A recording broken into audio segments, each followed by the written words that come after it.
ഇന്നത്തെ ദിവസം തുടങ്ങിയ ഭയങ്കര അടിപൊളിയായിട്ടാണെങ്കിലും അവസാനിച്ചത് അത്ര അടിപൊളിയായിട്ടല്ല. രാവിലത്തെ വോയിസ് ഓവർ കൊടുക്കാനുള്ള സെറ്റപ്പാണ് ഈ കാണുന്നത്. ഓനക്ക് ഓന്റെ വീഡിയോ വെച്ചു കൊടുത്തിട്ടാണ് ഞാൻ വോയിസ് ഓവർ എടുക്കാൻ. പക്ഷെ അതവിടെ വെച്ചാലും ഒരു 5-6 തവണ ഓന്റെ അടുത്ത് വരും, ഫോണിൽ പോയി അത് റെഡി ആയി കൊടുക്കുമെന്നും പറഞ്ഞിട്ട്. വോയിസ് മാത്രം വേറെ റൂമിൽ കൊടുത്തിട്ട് ബാക്കി ഓന്റെ അടുത്ത് തന്നെയാ സെറ്റ് ആക്കുക. കുറെ നേരം മോനെ ഒറ്റക്കാക്കി ബോറാവും. രാവിലെ ഫുഡ് കൊടുത്തപ്പോ ഓനക്ക് പഠിക്കാനുള്ള തിരക്കിനും അതുകൊണ്ട് ഫുഡൊന്നും കഴിച്ചില്ല. പിന്നെ ആപ്പിള കഴിച്ച്. ഇത് ഉച്ചക്ക് വന്നിട്ടുള്ള അബ്ബന്റെ മെയിനാവലാണ്. ഇതൊന്നുമല്ല, ഇനി അങ്ങോട്ടാണ് കഥ തുടങ്ങുന്നത്. ഈവനിങ്ങിൽ അവനക്ക് ഞാൻ മുട്ടയും കൊടുത്തിട്ട് ഇന്നൊരു വെറൈറ്റി പരീക്ഷിക്കാൻ വേണ്ടി അടുക്കളയിൽ പോയതാ. ആദ്യമൊന്നും കുഴപ്പമില്ലായിരുന്നു, അടിപൊളിയായിരുന്നു. പക്ഷെ പിന്നെയാണ് പണി പാളിയത്.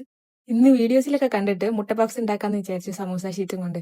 അങ്ങനെ അതൊക്കെ സെറ്റായിട്ട് വന്നു. ഇവിടെയാണ് പണി പാളിയത്. ഇത് മറിച്ചിടുന്ന ആ സമയത്ത് എന്റെ കയ്യിലേക്ക് അതേറെ വന്ന്. പിന്നെ ഒന്നും അങ്ങോട്ട് ഓർമ്മയില്ല. ഭാഗ്യത്തിന് ഫ്രിഡ്ജിൽ ഐസ് ക്യൂബ് ഉണ്ടായിരുന്നു. സാധാരണ ഇങ്ങനത്തെ സന്ദർഭത്തിൽ മാത്രം എന്റെ ഫ്രിഡ്ജിൽ ഐസ് ക്യൂബ് ഉണ്ടാവില്ല.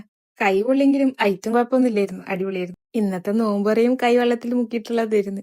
ഓന് കടിയെടുത്തിട്ട് ഓന് ഫുള്ള് തിന്നു വിചാരിക്കേണ്ട. ഓനിതൊന്നും എനിക്ക് ശരിയാവില്ല എന്ന് പറഞ്ഞിട്ട് അതിലത്തെ മുട്ട മാത്രം എടുത്തു തന്നു, കടി എനിക്കും തന്നു.